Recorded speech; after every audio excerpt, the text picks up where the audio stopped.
In the spring of 1944, a German fighter pilot named Heinz No sat in his cockpit over the skies of central Germany, watching a formation of American bombers approach from the west. He had done this 100 times before. He knew exactly how this would go. The bombers would fly in their tight combat boxes, bristling with machine guns, and his squadron would attack from the front where the defensive fire was weakest. They would tear through the formation, shoot down as many as they could, and land to refuel before the next wave arrived. The bombers always flew alone once they crossed into Germany. That was the rule. That was why the Luftwaffe was winning. But on this particular morning, something was different. No noticed a glint of metal far above the bomber stream, then another, then dozens more. They were not bombers. They were fighters, American fighters, and they were still there deep over Germany, hundreds of miles from England. That should have been impossible. No would later write in his memoir that the appearance of those distant shapes changed everything. He understood immediately what they meant. The war in the sky was about to change forever, and everything the Luftwaffe had learned about fighting heavy bombers was suddenly worthless. By the summer of 1944, No confided to his diary that every time he closed the canopy, he felt that he was closing the lid of his own coffin. This is the story of how a single aircraft, the P-51 Mustang, destroyed the most experienced fighter force in the world. Not by protecting bombers, but by hunting down and killing the irreplaceable men who flew against them. It is a story of arrogance and miscalculation, of a test pilot's phone call that changed history, and of how one general's order to stop defending and start attacking broke the back of German air power in less than 6 months. By the time it was over, Hermann Göring himself would reportedly admit that when he saw Mustangs over Berlin, he knew the war was lost. To understand why the Mustang's arrival was so devastating, you first have to understand what the air war looked like before it arrived. And for the American bomber crews flying over Germany in 1943, it looked like a slaughterhouse. The United States Army Air Forces had staked everything on a theory called precision daylight bombing. The idea was simple. American bombers would fly during the day when their bombardiers could actually see their targets and hit German factories with surgical accuracy. British bombers flew at night and bombed entire cities because they could not see well enough to hit anything smaller. Americans would fly in daylight and hit the ball bearing plants, the aircraft factories, the oil refineries. They would strangle the German war machine piece by piece. The theory had one fatal assumption. It assumed the bombers could survive long enough to reach their targets. The B-17 Flying Fortress was the weapon built to prove this theory. It was called a fortress because it was supposed to be one. The aircraft carried 13.50 caliber machine guns pointed in every direction. There were 2 guns in the chin turret, 2 in the top turret, 2 in the ball turret underneath, 2 in the waist positions, 2 in the tail, and others covering additional angles. When bombers flew in tight formations called combat boxes, their overlapping fields of fire were supposed to create an impenetrable wall of lead. Any German fighter attacking a combat box would fly into hundreds of bullets from dozens of guns simultaneously. The theory sounded convincing in the briefing rooms at Wright Field. The Germans would test it in the skies over the Reich. The problem was that German pilots were not impressed by walls of lead. A Luftwaffe ace named Egon Mayer had studied the B-17 carefully and found its weak point. From directly ahead, a bomber could only bring 4 guns to bear instead of 13. The cockpit and engines were completely exposed to frontal attack, and the closing speed of a head-on approach, over 800 kilometers per hour, gave American gunners only a few seconds to aim before the fighter flashed past. Mayer developed what he called the frontal Angriff, the frontal attack. German fighters would approach in 3-ship formations from dead ahead and slightly below, fire a concentrated burst into the cockpit and engines, then pull up sharply to avoid collision. The tactic required extraordinary nerve and precision.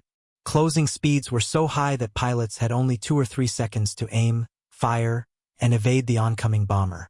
A miscalculation of a single second meant death, but against massed bombers it was murderously effective.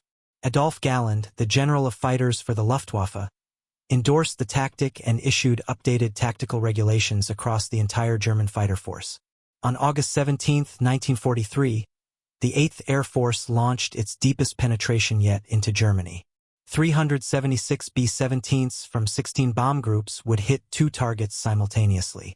One force of 146 bombers under Colonel Curtis LeMay would strike the Messerschmitt Bf 109 factory at Regensburg. The other force of 230 bombers would hit ball bearing plants at Schweinfurt.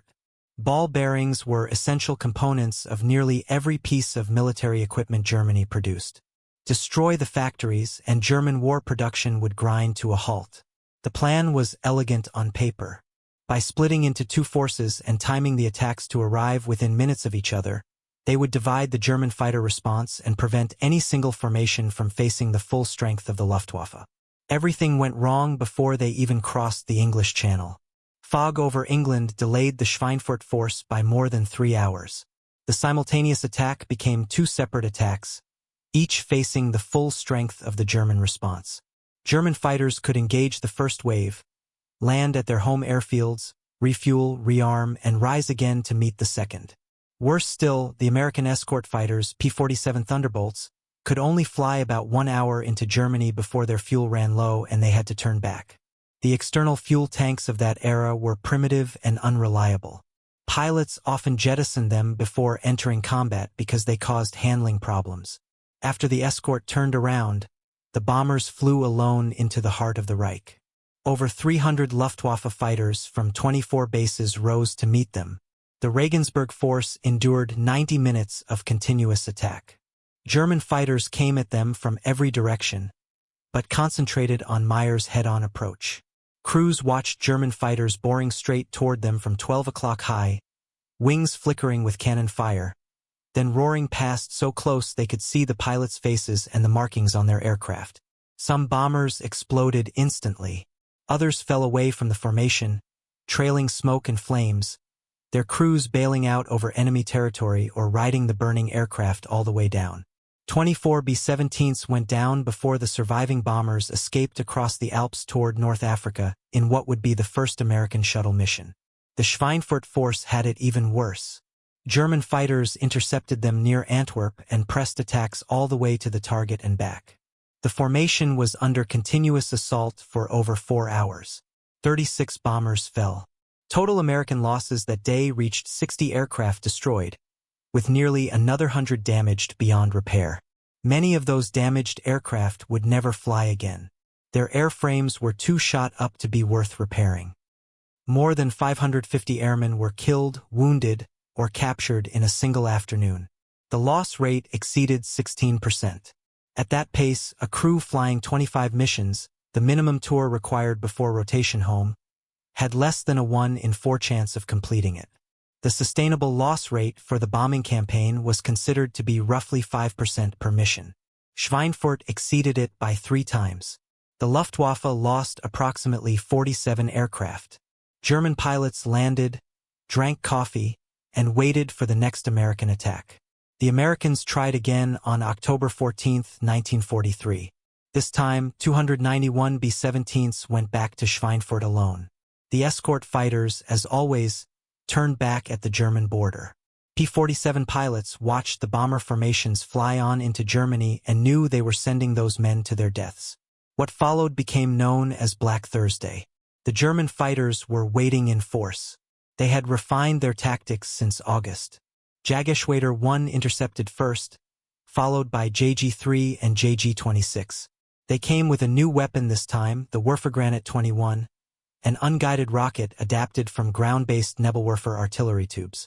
Each rocket weighed over 40 kilograms and carried a high-explosive warhead that created a lethal blast area roughly 30 m wide. The rockets were wildly inaccurate individually. Their time fuses often detonated them early or late. A pilot had to estimate the range to the target formation, set his fuse accordingly, and hope for the best. But when an entire squadron of 12 to 16 aircraft fired their rockets together into a packed bomber formation, the effect was devastating. The massive explosions ripped through the tight combat boxes, killing crews with shrapnel and concussion, breaking apart formations and leaving individual bombers vulnerable to the fighters that followed close behind with cannon blazing. Even near misses could damage multiple aircraft simultaneously. 60 B-17s were shot down that day. 17 more crash-landed in England so badly damaged they never flew again. 121 more limped home with holes in their wings and fuselages, some held together by little more than the determination of their pilots. Total effective losses reached 77 aircraft, over 26% of the attacking force. 594 men were listed as missing, a clinical phrase that usually meant dead or prisoner. 5 more died aboard returning aircraft. 43 were wounded. The 305th Bomb Group lost 13 of its 16 bombers in a matter of minutes. 130 men gone from a single unit. The German losses were 35 to 38 aircraft destroyed. American gunners claimed they had shot down 186, but intelligence analysis after the war revealed the actual figure was less than a quarter of that. The gunners were not lying. They were shooting at the same aircraft from multiple positions and counting the same kills repeatedly. But the gap between claims and reality showed just how badly the Americans were losing the exchange. After Black Thursday, the American official history stated bluntly that the 8th Air Force had, for the time being, lost air superiority over Germany. Deep penetration bombing raids were immediately suspended. The halt lasted over 4 months. At the loss rates they were experiencing, the average B-17 crew could not statistically survive a 25-mission tour. At 7% losses per mission, only half the original crews remained after 10 missions. After 25 missions, fewer than 1 in 5 would still be alive or free. German pilots had every reason to feel confident. A Luftwaffe ace named Hans Philipp, who had scored over 200 victories on the Eastern Front before transferring to command a unit on the Western Front, declared that the fighter force had solved the problem of fighting 4-engine bombers. The system worked perfectly. Wait for the escort fighters to turn back at the German border. Attack the unprotected bombers with massed formations using the frontal Angriff. Destroy them before they could reach their targets. Land, rearm, and repeat. As long as the bombers flew alone, Germany controlled the sky over its own territory. When Hermann Göring himself was told that American fighter wreckage had been found deep inside Germany near Aachen in late 1943, he refused to believe it. He insisted that no American fighters could fly that far. The wrecks must have glided there after running out of fuel at high altitude. The report, he declared, was the ranting of a worn-out defeatist. Adolf Galland sarcastically replied that if he were a shot-down pilot who needed to glide, he would make sure to glide west toward safety, not east into German territory. Göring's delusion captured the fatal assumption underlying German confidence. Nobody thought such long-range fighter escort was possible. That assumption was about to prove catastrophic. What the Germans did not know was that even as their pilots celebrated their victories over Schweinfurt, a small team of engineers in Los Angeles was putting the finishing touches on an aircraft that would make everything they had learned obsolete. The P-51 Mustang began its life not as an American project, but as a British one. In early 1940, the British Purchasing Commission came to North American aviation with a straightforward request. They wanted the company to build Curtiss P-40s under license. It was a simple wartime production contract, the kind of deal that happened every day during the scramble to rearm. North America's president, a man named James Kindleberger, whom everyone called Dutch, had a different idea. He told the British his company could design a completely new fighter, better than the P-40, in less time than it would take to tool up for licensed production. The British were skeptical, but increasingly desperate for aircraft. They agreed with conditions. The unit cost had to stay under $40,000, and the first prototype had to be ready in 120 days. North American's chief designer was Edgar Schmud, a German immigrant who had worked for Fokker in the Netherlands before coming to America in the 1930s. Schmud assembled a team of engineers and draftsmen who worked around the clock, often sleeping at the factory. They incorporated 2 revolutionary innovations into the design.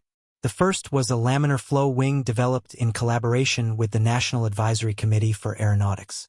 This wing's cross-section was mathematically designed so that airflow remained smooth and unbroken for a longer distance before becoming turbulent. The result was exceptionally low drag at high speeds. The second innovation was a clever radiator system that used the heated exit air to partially offset cooling drag by channeling the hot air out of the aircraft in a controlled way. The radiator actually produced a small amount of thrust. It turned a necessary evil into an advantage. The prototype, designated NA-73X, rolled out in 102 days from contract signing to completion. It first flew on October 26, 1940. The British were impressed by its performance. They named it the Mustang. There was just one problem. The engine was wrong. Early Mustangs used the Allison V1710, an American power plant that worked reasonably well at low altitudes but lost power rapidly above 15,000 feet. The supercharger was single-stage and could not maintain adequate pressure in the thin air at high altitude. This made the Mustang fast and agile close to the ground but useless for high-altitude combat, which was exactly where the air war over Europe was being fought. German fighters and American bombers operated at 20,000 to 30,000 feet down low. The Mustang was superior to almost anything flying. Up high, it could barely keep up with the aircraft it was supposed to fight. The Royal Air Force relegated its Allison Mustangs to reconnaissance and low-level attack missions. They were excellent airplanes in their element, but they could not fight where the fighting mattered. On April 30, 1942, a Rolls-Royce senior liaison test pilot named Ronald Harker flew a borrowed Mustang at the RAF Air Fighting Development Unit at Duxford. Even with the limited Allison engine, the airplane was faster at low altitude than the legendary Spitfire Mark V. Harker climbed higher to test the aircraft's high-altitude performance. The Allison struggled, its power falling away as the air grew thin, but the airframe felt extraordinary. The controls remained crisp and responsive. The aircraft's potential was obvious, even to a test pilot with thousands of hours in dozens of aircraft types. Harker realized immediately what the problem was and what the solution had to be. That same day, he called Ray Dory, head of Rolls-Royce's experimental division, and made a suggestion that would change the course of the war. Put a Merlin in it. The Rolls-Royce Merlin was the engine that powered the Spitfire. Unlike the Allison, it had a two-stage, two-speed supercharger that maintained full power at high altitudes. The supercharger had two impellers in series, compressing the thin high-altitude air so effectively that the engine produced as much power at 25,000 feet as the Allison produced at sea level. Within 48 hours, Ray Dory had secured authorization from Ernest Hives, the Rolls-Royce managing director. The engineering challenges were substantial. The Merlin was designed differently than the Allison, with different mounting points and accessories. A completely new engine bay had to be designed, but engineers at Rolls-Royce worked alongside their counterparts at North American to solve every problem. The results were worth every hour of work. A Mustang airframe fitted with a Merlin 61 engine proved to be transformative. Maximum speed jumped to over 440 miles per hour at 25,000 feet. Service ceiling increased by over 10,000 feet, from around 30,000 to over 40,000. At last, the Mustang could fight where the fighting was. The Americans built their own version using the Packard V1650, a license-built Merlin manufactured at a factory in Detroit. The first American Merlin Mustang, designated XP-51B, flew on November 30, 1942. The Army Air Forces were so confident in the design that they ordered 400 aircraft before the prototype had even completed its test program. But the Mustang's real advantage was not speed or altitude. It was range. The aircraft's laminar flow wing and efficient radiator system gave it extraordinary fuel economy.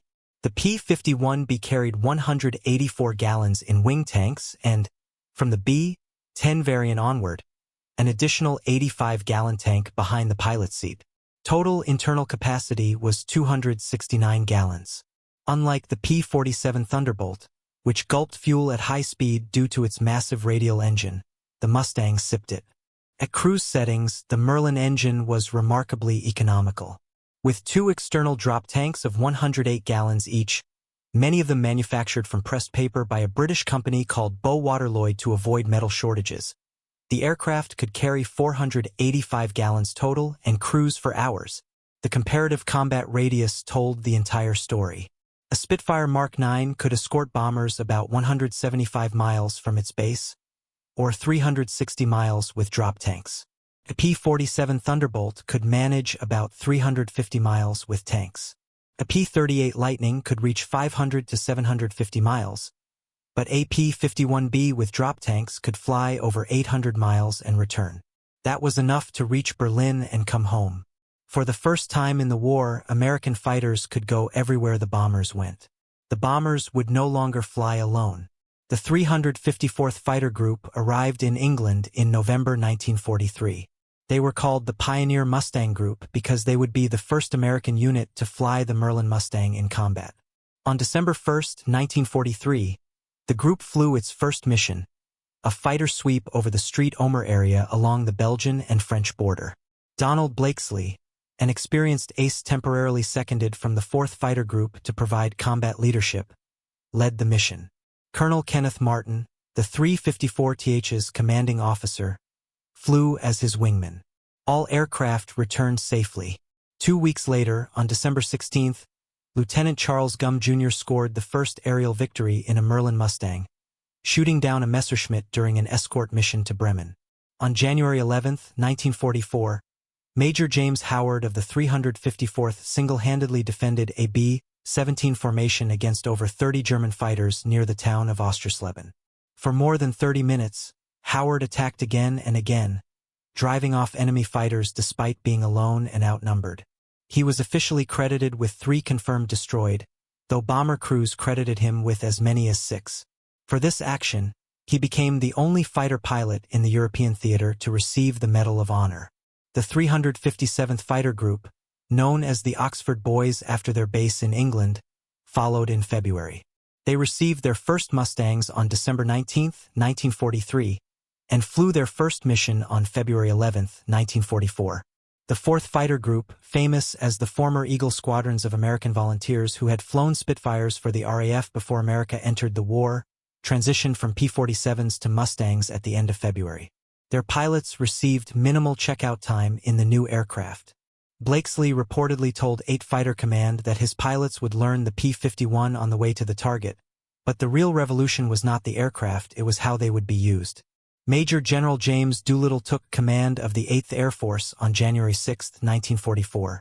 Doolittle was already famous as the leader of the raid that bombed Tokyo in April 1942, the first American attack on the Japanese home islands. He was aggressive, innovative, and impatient with defensive thinking. Within days of taking command, he visited the headquarters of 8 Fighter Command and noticed a sign hanging on the wall. It read, "The first duty of 8th Air Force fighters is to bring the bombers back alive." Doolittle ordered the sign taken down. He put up a new one. "The first duty of 8th Air Force fighters is to destroy German fighters." Doolittle later called this the most important military decision he made during the entire war. Under the previous commander, Ira Eaker, escort fighters had been leashed to the bomber formations. They flew alongside the big aircraft, weaving slowly to maintain station, waiting for German fighters to attack. This tactic surrendered all initiative to the enemy. German pilots could choose when and where to engage. They could mass their strength against a single point in the bomber stream. American fighters could only react. Doolittle reversed the entire philosophy. Fighters would no longer simply escort bombers.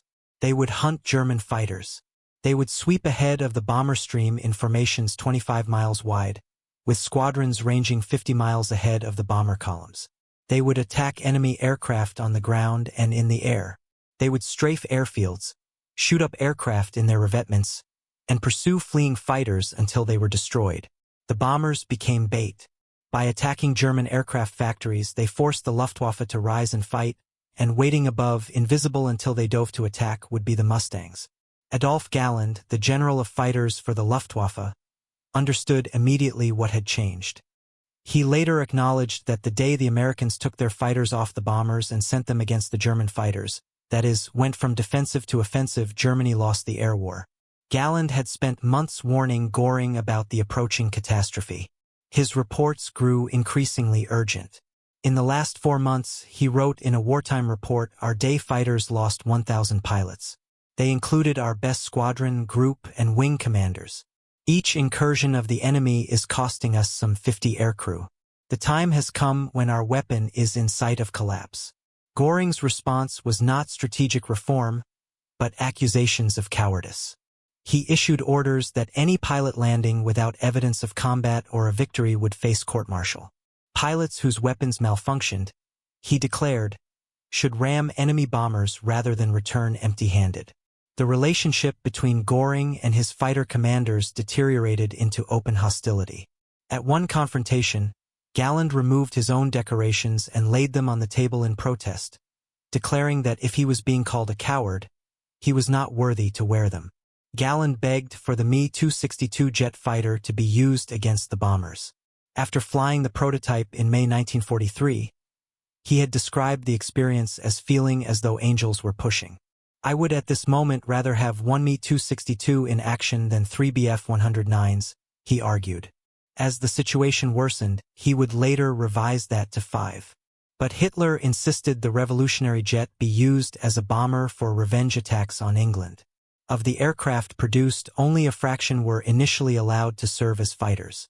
The test of the new American strategy came in late February 1944 during what would become known as Big Week. Operation Argument was a 6-day campaign against the German aircraft industry. From February 20th through the 25th, over 3,800 American bomber sorties struck 18 airframe complexes and 2 ball-bearing factories across Germany. The Royal Air Force added another 2,000 night sorties. Targets included Messerschmitt plants at Leipzig, Bernburg and Regensburg, Junkers facilities at Bernburg, Focke-Wulf production at Ostersleben and Tutow, Gotha's Bf-110 assembly lines. On the first day alone, roughly 1,000 bombers and 835 fighter escorts darkened the sky over Europe. They dropped 2,200 tons of bombs. American planners had feared they might lose 200 bombers that day, nearly a quarter of the attacking force. They lost 21 bombers and 4 fighters. Over the full week, total American bomber losses reached about 226 aircraft. The loss rate was under 7%, a fraction of what it had been at Schweinfurt 4 months earlier. The Luftwaffe lost roughly 260 to 290 fighters destroyed and many more damaged. But the real damage was not measured in machines. The Luftwaffe lost approximately 17% of its fighter pilots in a single week. These were experienced men, squadron leaders, and group commanders, pilots who had been flying combat since 1939 and 1940. They could not be replaced by any training program, no matter how intensive. The commander of the I Fighter Corps, Joseph Schmid, wrote a report on February 25th, the last day of Big Week. In the long run, he concluded, "Our forces are fighting a hopeless battle." On March 4, 1944, the 4th Fighter Group became the first single-engine fighters to reach Berlin. The round trip was over 1,100 miles. On March 6, over 730 bombers and nearly 700 escort fighters hit targets across the German capital in the first successful large-scale American daylight attack on Berlin. The 357th Fighter Group shot down 20 German fighters that day without losing a single Mustang. They earned a Distinguished Unit citation. This was the mission that reportedly shattered Hermann Göring's confidence.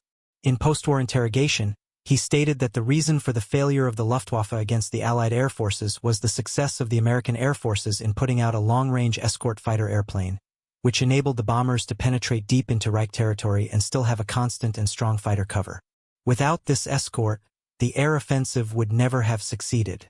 Nobody thought such long-range fighter escort was possible. But the most devastating effect was not the bombers getting through. It was what happened to the men trying to stop them. The Luftwaffe, unlike Allied air forces, did not rotate pilots out of combat after a set number of missions. German fighter pilots flew until they were wounded, killed, or the war ended. There was no tour length, no magic number of sorties that guaranteed a ticket home. This system worked well when Germany was winning. It meant that experienced aces accumulated enormous victory totals, sometimes over 200 or 300 kills. They passed their knowledge to younger pilots through direct mentorship in combat. The force grew stronger and more lethal over time. The system became catastrophic when Germany started losing. In January 1944, the Luftwaffe wrote off 30.3% of its single-engine fighters and lost 16.9% of its pilots. In February, during Big Week, losses were catastrophic, with more than a third of frontline strength destroyed. By May, the Luftwaffe was losing 25% of its fighter pilots every month. These were not replaceable losses. These were the men who had been flying since Spain, since Poland, since the Battle of Britain. When they died, their knowledge died with them. No training manual could replace what they had learned in thousands of hours of combat. The list of aces killed reads like a roll call of Luftwaffe greatness. Hans Philipp, with 206 aerial victories, was shot down over Bremen on October 8, 1943. P-47s of the 56th Fighter Group caught him in a dogfight over the city. His parachute failed to open. He was 26 years old. Egon Mayer, the man who had invented the head-on attack that had killed so many American bomber crews, was killed on March 2, 1944. He had 102 victories, every single one of them on the Western Front against British and American aircraft. The P-47 caught him near the town of Montmedy in France. He could not bail out of his stricken fighter. He was 26. Wolf Dietrich Wilke, with 162 victories, died on March 23, 1944. He was the commander of JG-3 and had been explicitly forbidden from flying combat missions because he was considered too valuable to risk. He defied the order and took off anyway. P-51s caught him near the town of Schoppenstedt. He was 31. Walter Nowotny, with 258 victories, crashed in his Me-262 jet on November 8, 1944. He had been testing the revolutionary new fighter in combat conditions near his home airfield at Akmer. His last words over the radio were, "I am on fire." The training system collapsed in parallel with the loss of experienced pilots. Before the war, Luftwaffe fighter pilots trained for over 200 hours before seeing combat. By 1943, this had dropped to about 136 hours. By spring of 1944, it was down to 112 hours. By late 1944, some pilots arrived at their units with as few as 80 hours of total flight time. They faced American pilots who had trained for 350 hours or more and who had fuel to practice with constantly. The fuel crisis made everything worse. On May 12, 1944, nearly 900 American bombers hit synthetic fuel plants across Germany. Albert Speer, the armaments minister, immediately warned Hitler that the enemy had struck at one of Germany's weakest points. If they persist at it this time, he said, we will soon no longer have any fuel production worth mentioning. The Allies did persist. German aviation fuel production collapsed from 175,000 tons in April 1944 to 30,000 tons in July to 5,000 tons in September. That was a 97% reduction in 5 months. By late 1944, the Luftwaffe was operating on roughly 10% of its minimum required fuel. Aircraft were towed to runways by horses and oxen because there was no fuel for tractors. Pilots switched off their engines immediately upon landing to conserve every drop. Training flights became impossible. New pilots went into combat with almost no practical experience. The paradox of 1944 was that Germany produced more fighters than ever while having fewer and fewer pilots to fly them and less fuel to operate them. Production peaked at over 3,000 single-engine fighters per month in September thanks to Albert Speer's dispersal of manufacturing to smaller facilities across the Reich. But the factories were producing aircraft that sat on the ground because there was no fuel to fly them and no trained pilots to take them up. Meanwhile, American aces were rewriting the record books. Major George Preddy of the 352nd Fighter Group scored 26.83 aerial victories, making him the highest-scoring Mustang pilot of the entire war. On August 6, 1944, he spotted a formation of Bf-109s attacking bombers. The German pilots had not noticed the Mustangs above them. Preddy attacked from behind and shot down 6 German fighters in a single mission, a record for the European theater that was never equaled. He was killed on Christmas Day 1944, not by the enemy but by American anti-aircraft fire. He was chasing a German fighter at treetop level near the city of Liège when he flew over an American gun battery. They opened fire without checking identification. His canopy popped open, but his parachute could not deploy in time at such low altitude. He was 25 years old. His younger brother, William, also a Mustang pilot flying with the 339th Fighter Group, was shot down by flak over Czechoslovakia on April 17, 1945. The brothers are buried side by side at Lorraine American Cemetery in France. Captain Don Gentile of the 4th Fighter Group scored 21.83 victories, including 15.5 in the Mustang. Eisenhower called him a one-man air force. Churchill compared him and his wingman John Godfrey to the legendary friends Damon and Pythias.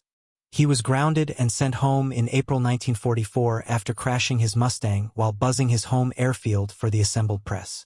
Captain Chuck Yeager of the 357th Fighter Group scored 11.5 victories. Shot down over France on his 8th mission, he evaded capture through the Pyrenees with help from the French resistance and received special permission from Eisenhower to return to combat despite regulations that normally prohibited evaders from flying again over enemy territory. On October 12, 1944, over Steinhuder Lake, he spotted 22 Bf-109s. 2 German pilots bailed out in rapid succession as Yeager maneuvered into attack position. In his autobiography, Yeager would later describe how one panicked pilot broke left and collided with his wingman. Yeager then destroyed 3 more aircraft in rapid succession, becoming an ace in a single day while expending only 587 rounds of .50 caliber ammunition. Captain Clarence Anderson of the 357th scored 16.25 victories across 116 missions and 2 full combat tours. His Mustang, named Old Crow after his favorite bourbon, was never hit by enemy fire in any of those missions. An extraordinary record documented in his memoir and confirmed by aviation historians. Chuck Yeager wrote of his close friend that the Germans must have thought they were up against Frankenstein or the Wolfman. Anderson would hammer them into the ground, dive with them into the grave if necessary, to destroy them. Anderson lived to be 102 years old, dying in May 2024 as the last surviving American triple ace. The fighter groups that flew the Mustang compiled records that would never be equaled. The 354th Fighter Group, the Pioneer Mustang Group, finished the war with 701 aerial victories, the highest total of any American fighter group in Europe. The 357th Fighter Group scored 595.5 victories and produced 42 aces, more than any other 8th Air Force unit. On January 14, 1945, the 357th destroyed 55.5 German aircraft in a battle over the town of Düren, the highest single mission score in 8th Air Force history. The 4th Fighter Group, descended from the Eagle squadrons, achieved 583 aerial kills and 469 ground kills for a combined total exceeding 1,000, the highest combined score of any American fighter group. The group traced its lineage to the American volunteers who had crossed the Atlantic to fight for Britain before the United States entered the war. Now flying Mustangs instead of Spitfires, they finished what they had started years before.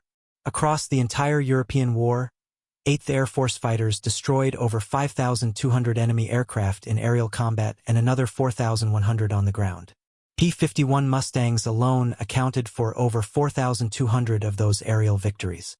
Total Mustang production reached over 15,000 aircraft during the war, and the type served in every theater where American forces fought. The transformation in bomber crew survival rates told the story in human terms. In 1942 and early 1943, only about 35% of crews completed the original 25-mission tour. By the summer of 1944, with full escort coverage, the missing in action rate dropped below 1% per mission. Tour completion rates rose to 66%. By 1945, when tours had been extended to 35 missions, 81% of crews completed their assignments and went home. By D-Day, June 6, 1944, the result was visible in the sky. Luftwaffe 3, the German air fleet responsible for defending France and the Low Countries, could muster only a few hundred operational aircraft. The Allies assembled nearly 13,000. The Luftwaffe flew roughly 200 to 300 sorties over Normandy that day. The Allies flew over 14,000. A German ace named Joseph Priller and his wingman famously made a strafing pass over Sword Beach that morning. They were among the very few Luftwaffe fighters to appear over the invasion beaches all day. The story of the air war over Europe is ultimately a story about human capital. Germany could build 3,000 fighters a month by late 1944. Could not produce experienced fighter pilots at any speed. For the German fighter pilot, there was no magic number of sorties that guaranteed survival. He was already home, flying over his own country, and in the skies over the Reich, he faced an opponent who enjoyed overwhelming numerical and qualitative superiority. The Mustang did not win the air war by protecting bombers. It won by turning the bombers into bait that forced German fighters to rise and die. America could build 10 B-17s for every one Germany shot down. Germany could not train one replacement pilot for every pilot America killed. The arithmetic was simple and it was merciless. Today, a handful of Mustangs still fly at air shows around the world. Their Merlin engines make a sound unlike any other aircraft. A deep rumbling roar that rises to a howl as they climb into the sky. People who hear it for the first time often describe it as one of the most beautiful and haunting mechanical sounds ever created. Bud Anderson flew his last flight at age 90. He said the Mustang was the finest propeller-driven fighter ever built. He also said that every time he climbed into the cockpit, even decades after the war, he thought about the friends who never came home, the German pilots who fought with courage and skill but were doomed by numbers they could not overcome, the American pilots who did not survive long enough to see victory, the bomber crews who burned in their aircraft over Schweinfurt and Berlin and 100 other places whose names most people have forgotten. All of them young, all of them brave, all of them caught in a machine that consumed human beings by the thousands. Adolf Galland survived the war. He flew his beloved Me-262 jets with Jaguar Band 44, an elite unit of aces he formed in the final months, and claimed 7 more victories before Germany surrendered.